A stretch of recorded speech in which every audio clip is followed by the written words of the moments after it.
Bago tayo magsimula, ipapromote ko lang. Aking mga power bracelets, available po ito sa Shopee at sa TikTok. But most of my power bracelets are available sa Shopee. So, lahat po yan ako yung gumagawa. Meron tayong mga protection bracelets. So, this is a combination of fire agate and lucky red string, which I have been using for more than 4 years na. And then, meron tayong dalawang klase ng obsidian evil eye. We have the smaller version, which is the 6mm bead and the 8mm bead. This is good for warding off negative energies around you. And of course, yung mga evil eye. And then, we have the anti-evil eye bracelet. So, para to sa mga anti-inggit, ganyan, sa paligid nyo. And then, also, we have the selenite evil eye. So, the good thing about this is, multi-purpose na siya. Kini-cleanse na niya yung energies around you. And also, yung mga kasama niyang bracelets, cleansing and recharging as well. So, just like this one. Ayan. And then we have other bracelets for other intentions and manifestations. So meron tayong authentic malachite. This is for healing and also attraction of money and transformation. And marami pang iba. Meron din tayong chakra bracelet for balance.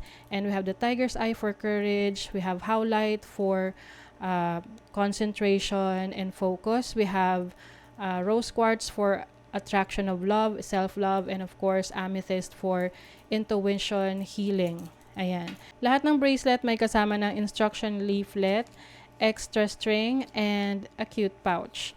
Ayan.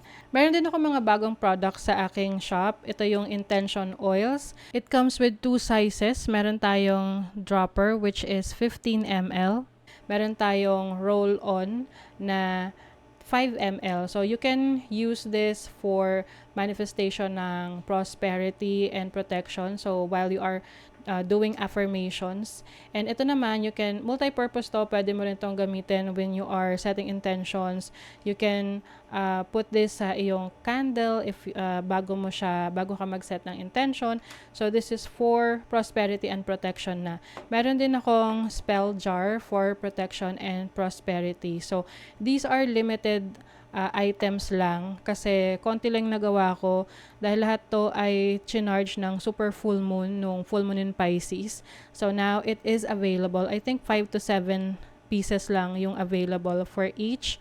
So lahat yan nasa aking Shopee. Link on the description. Thank you so much and happy shopping. Aquarius, hi. Welcome to Mystic Queen PH. At itinan natin kung ano yung parating sa inyo in the next 7 days. From the time na mapanood nyo yung reading na to, this is a general reading. Maari kayong makarelate, maaring hindi. Just take what resonates.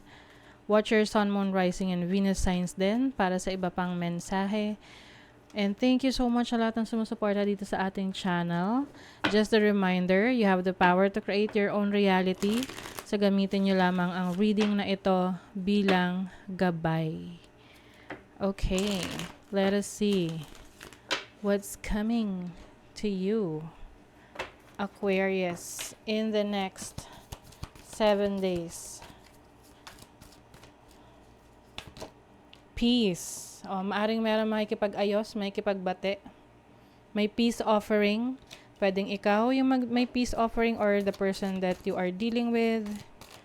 And I also see na you are also going to detach yourself from the toxic situation or any toxicity sa buhay mo. Kasi gusto mo lang katahimikan ng isip.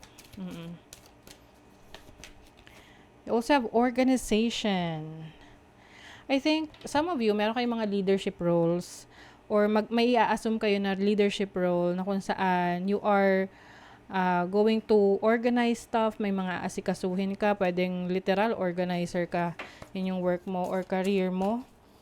Or this is just simply sorting things out na meron kang isa sa ayos.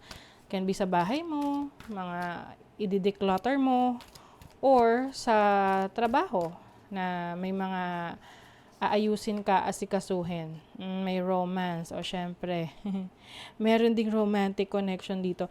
So some of you, maaring merong magsusorry na romantic partner na related sa'yo.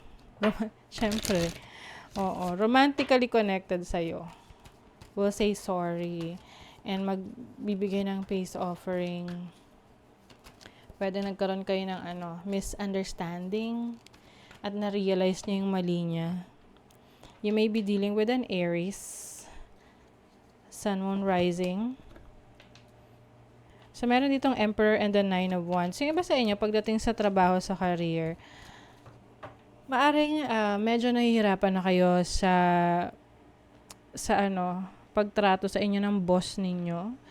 Pwedeng masyadong maraming pinapagawang trabaho sa inyo and you feel like it's too much. You also have the Sun. I think kailangan mo lang i-communicate to with your boss or kung sino man yung nag-handle ng mga trabaho na kailangan mong gawin. With the Sun card here, this is happiness. Oh, so yung iba sa inyo maaring meron kayong plans of trying something new. Yung mga nasa-stress na sa boss, sa trabaho, some of you are going to walk away from that and try new opportunities. Maaring you are going to take some risk when it comes to your career. Pwedeng may mga offers ka nang matatanggap in the next 7 days. What is this new beginning? You have North Node in your first house, Sagittarius. Wow. First house is about yourself.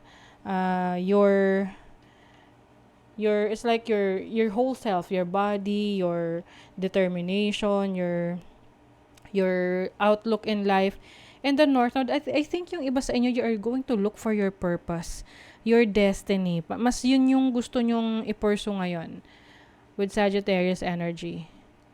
Alam mo yung tipong nasa work ka or nasa career ka na parang it became routinary na sa'yo na paulit-ulit lang and then ang hirap na or hindi ka na komportable sa situation na yan or you feel like walang growth, hindi ka nag-grow dyan sa career mo and you will realize na teka, ano nga bang purpose ko? You will try to find the reason of your existence na tipong bakit ako nandito? Ano yung dapat kong gawin? Saan ako makakahanap ng fulfillment? So, I think you're going to seek fulfillment wherein dun ka makakahanap ng happiness mo, ng whatever you are passionate about. So, pwedeng meron kang mga susubukang mga bagong gawain, activities na kung saan makakatulong sa pag-discover mo sa sarili mo. 'Di ba? Like let's say for example, yung mga artist, music artist, ayan, or yung mga nagpe-play ng mga musical instruments. Paano nila nalaman na magaling silang maggitara kung hindi nila sinubukan na mag-play ng guitar, 'di ba? Yung mga ganon. So I think you're going to look for other activities na pwede mong gawin na related sa iyong interest but from there, you will explore your other options. 'Di ba? Or you are rising above. You are freeing yourself. There's definitely a new perspective sa inyo. Yung pananaw nyo sa buhay nagbabago. Yung tipong, kung dati, excited ka na you are working sa corporate or you are working for a company and then eventually, parang napagod ka na sa BS or napagod ka na sa sistema, no? And then you want to break free.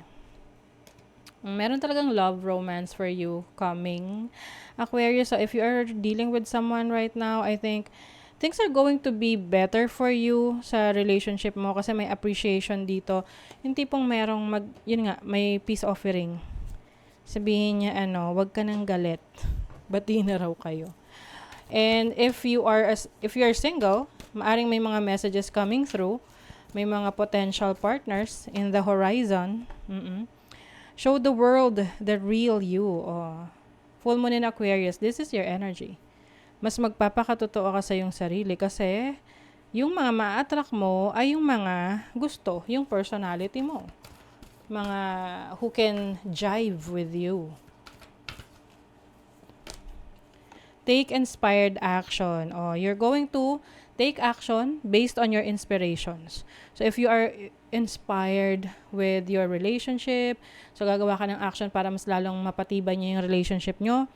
Kung ikaw naman ay inspired sa yung career, sa yung trabaho, then you will pursue your passion. Okay? So, that is your reading, Aquarius. Kung nagustuhan nyo ito, naka-resonate kayo, mag-comment kayo dyan.